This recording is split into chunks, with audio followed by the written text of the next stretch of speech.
Hello everybody, hope you're all doing well. To this video I'm talking about a major Aston Martin F1 exit, as well as Honda giving a key update on its Formula 1 engine upgrade. So let's start with this exit, and it's been reported by the official Formula 1 website that Aston Martin's recent performance director Tom McLeod is to leave the team. Now McLeod joined Aston Martin when it was known as Force India back in 2013, and as it transitioned from Force India to Racing Point and now Aston Martin, McLeod worked in a variety of roles, including focusing on trackside performance, and he was moved away from the F1 project into a leader position in another arm of the business that focused on the expansion of the team's broader range of racing categories at the start of 2025 as part of a wider senior leadership restructure. And while it's been reported that after more than a decade with the team, McLeod is now set to leave, with the official F1 website saying, "It has now emerged that McLeod will depart the Silverstone-based team, who are currently 10th in the team's championship, at the end of the season.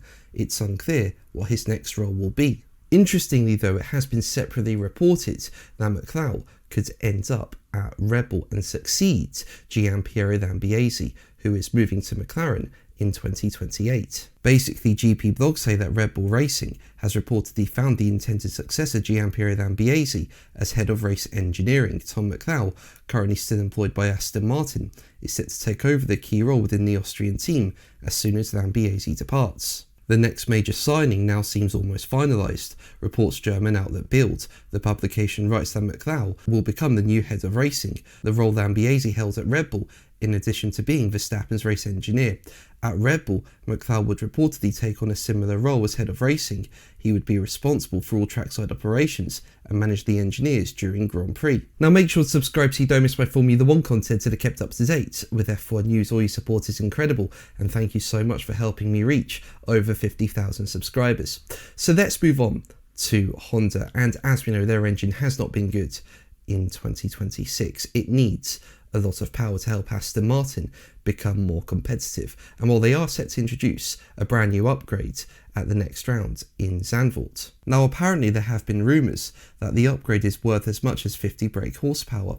However, Honda has now played down those reports, with chief engineer Shinhiro Orihara insisting the widely reported number is not the real number. He said, as quoted by Planet F1, "I want to have that number, but that's quite a big number. I can't describe the detail of power, but my feeling with that is just, no, I don't think not the real number." Now despite that, Honda is set to introduce more power at the next round in Zandvoort, and when you combine that with Aston Martin now being on the right path with their upgrades, perhaps Aston Martin will be a lot more competitive at the next round in Zandvoort. What do you think? Let me know in the comments below. But that's going to be the video from me. Thank you ever so much for watching. Make sure to like and subscribe for more videos, and until the next one, take care. Bye.